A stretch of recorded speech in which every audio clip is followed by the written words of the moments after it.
ఒక బ్యాంక్ అధికారి తన చెల్లిని, తన భార్యని ఇద్దరిని కూడా కాల్చి చంపేసాడన్నమాట. ఆ తర్వాత తనను కూడా తాను కాల్చుకొని చనిపోయాడు.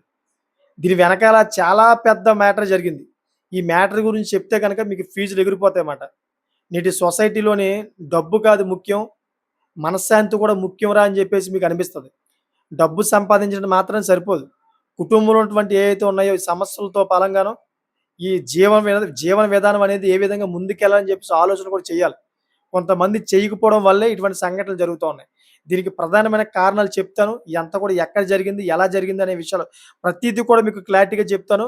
మీకు క్లారిటీ వస్తది. అంతేకాకుండా ఫ్యూచర్‌లో మీకేమైనా కుటుంబ కలహాలు ఉంటే గనక 100% దీని నుంచయితే ఒక విముక్తి కలుగుద్దిమాట మీకు. ఎందుకంటే ఒక అలర్ట్‌నెస్ వస్తది. ఎందుకురా బాబు అని చెప్పేసి మీరు సైలెంట్ అవుతారు. అంతేకాకుండా ఎవరి కాలు సద్దుమణుగుతారన్నమాట. అసలు ఏం జరిగిందంటే ఒక బ్యాంక్ అధికారి చక్కగా జీవిస్తా ఉన్నాడు. తన భార్య అంతేవిధంగా తన చెల్లి కూడా ఉందన్నమాట తనతో పలంగాను.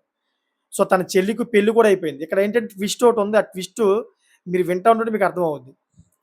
ఎప్పుడైతే ఈ విధంగా చక్కగా వాళ్ళ జీవనం సాగుతా ఉందో, ఎందుకంటే బ్యాంక్ అధికారి కదా! చక్కగా వాళ్ళ దగ్గర డబ్బులు గట్టా ఉంటాయి. మంచిగా ఎంజాయ్ చేస్తా ఉన్నారు. ఇటువంటి క్రమంలోని కుటుంబ కలహాలు బాగా పెరిగిపోయాయన్నమాట. కుటుంబ కలహాలు ఏ విధంగా పెరిగిపోయాయంటే, ఎవరైతే ఈ బ్యాంక్ అధికారి అంతేకాకుండా తన భార్యకి ఇద్దరికి కూడాను మనస్పర్ధలు ఏర్పడ్డాయి. ఇలా మనస్పర్ధలు ఏర్పడేటప్పటికి తన చెల్లి కూడా దీంట్లో ఎంటర్ అయింది. ఇలా తన చెల్లి ఏం చేసిందంటే తన వదినకి సపోర్ట్ చేసింది. తన వదినకి సపోర్ట్ చేసుకుంటూ వచ్చింది. సో, సరే మా చెల్లి కూడా నన్ను అర్థం చేసుకుంటదని చెప్పేసి ఆ బ్యాంక్ అధికారి ఎవరైతే ఉన్నారో ఆ బ్యాంక్ అధికారి బాధపడేవాడు. ఇటువంటి క్రమంలోని రీసెంట్‌లీగా అయితే తన భార్యని ఇంక నేను వదిలించుకోవాలి. తనతో పడలేనని చెప్పేసి విడాకులకైతే అతను అప్లై చేశాడు. తిన నాకొద్దు పూర్తిగా నేను వదులుకుంటా అని చెప్పేసి విడాకులకి అప్లై చేస్తే ఏమైందంటే తిన మా భార్య ఎవరైతే ఉన్నారో భార్య దగ్గర దగ్గర 1,50,00,000 భరణం కావాలని చెప్పేసి ఈ కోర్ట్‌లో అయితే అడిగిందన్నమాట. ఎప్పుడైతే ఈ విధంగా కోర్ట్‌లో అడిగిందో తనకి ఫీజులు ఎగిరిపోయాయి. 1,50,00,000 ఎక్కడి నుంచి తెమ్మంటావమ్మా? నా జీతం ఎంత? నేను సంపాదించేదెంత? ఒక బ్యాంక్ ఎంప్లాయీని నేను. ఇంత భరణం ఏ విధంగా నీకివ్వాలని చెప్పేసి అడిగితే, ఆ కోర్ట్‌లోని నేనైతే నీకు విడాకులు ఇస్తా అని చెప్పలేదు. నువ్వే నన్ను విడాకులు తీసుకో అని చెప్పేసి కోర్ట్ దాకా తీసుకొచ్చావు. అందుకనే నాకు భరణం ఇవ్వు అని చెప్పేసి తనని వేధించడం మొదలుపెట్టింది. ఈ విధంగా ఎప్పుడైతే ఇలా వేధించడం మొదలుపెట్టిందో, తనకైతే మనశ్శాంతి లేకుండా అయితే ప్రతిరోజు కూడా నిద్రపోకుండా రేత్రి పగల్లో ఇంకా చిత్రహింసలమాట. ఒక ఒత్తిడికి గురవుతా ఉన్నాడు. ఇటువంటి క్రమంలో తన చెల్లి కూడా తనతో ఉంది గానీ, తన చెల్లి కూడా సపోర్ట్ చేయట్లా. సో, ఒకానొక టైంలోని ముందుగానే ప్లానింగ్ చేసుకున్నట్టున్నాడు. కరెక్ట్‌గా తన ఆఫీస్‌కి వెళ్లి, బ్యాంక్‌కి వెళ్లి తిరిగొస్తుండగా తన భార్యని ఈ దారిమయంగా మాట్లాడాలని చెప్పేసి ఫోను చేసి పిలిచాడన్నమాట. పిలిచి తన దగ్గర ఉన్నటువంటి ఏదైతే ఉందో తుపాకీ తీసుకొని కాల్చేశాడు.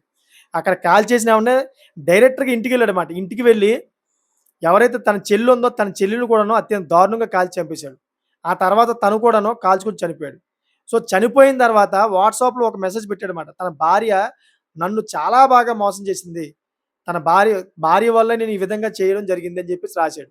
ఆ తర్వాత ఏం రాసాడంటే, మేమింకా నా చెల్లి నేనింక బతకాలనుకోవట్లేదు. అందుకని చెప్పేసి మేము కూడా చనిపోతున్నాం అని చెప్పేసి వాట్సాప్‌లో రాసాడు. ఇప్పుడు పోలీసులు ఈ ముగ్గురు యొక్క హత్యల ఎనకాల ఏ విధంగా ఎంక్వైరీ చేయాలో తెలియక మొత్తం జుట్లు పీక్కుంటున్నారన్నమాట. మీకేమనిపిస్తుంది దీంట్లోని? తన చెల్లిని చంపడానికి ప్రధానమైన కారణం ఏమై ఉంటదో ఒకసారి చెప్పండి. మీకేమనిపిస్తే గనక కామెంట్ చేయండి. ఎందుకంటే పోలీసులు బాగా తలలు పీక్కుంటా ఉన్నారు.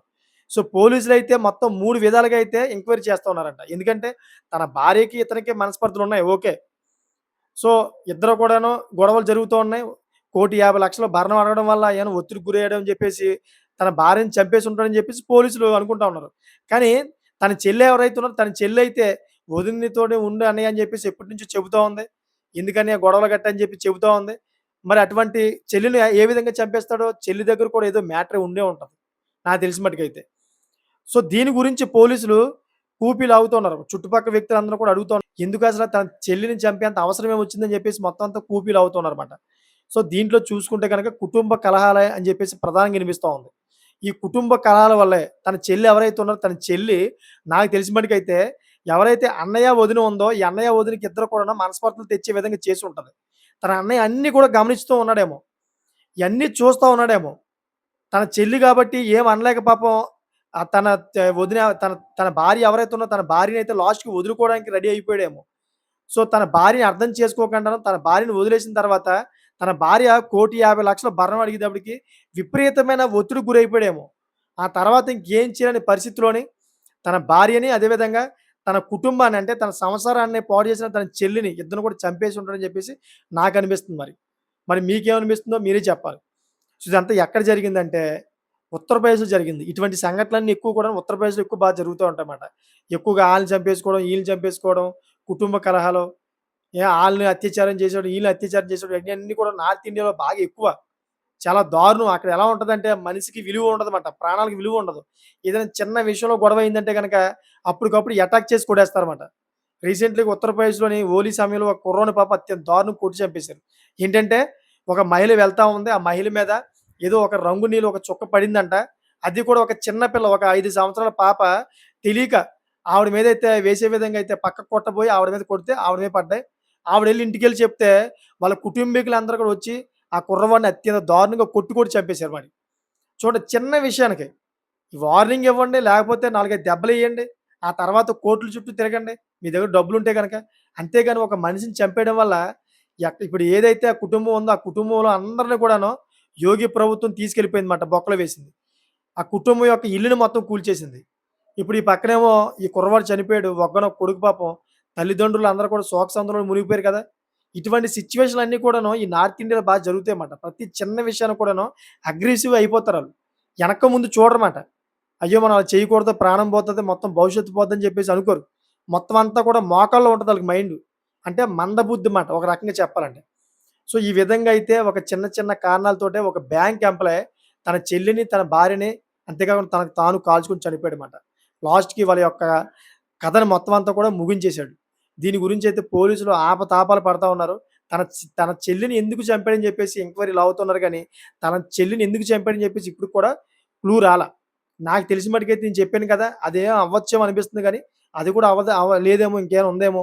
మీకేమైనా అనిపిస్తే గనక ఆ విధంగా కామెంట్ చేయండి. తన చెల్లిని ఎందుకు చంపాడని చెప్పేసి. సో, చూసారు కదా! ఇటువంటి లేటెస్ట్ టాపిక్స్ ఎప్పుడు కూడా ముందు తీసుకొస్తా ఉంటాను. నా ఛానెల్ సబ్స్క్రైబ్ చేసుకుంటారని ఎప్పటికప్పుడు మిమ్మల్ని కోరుకుంటా ఉన్నాను. Thank for watching friends.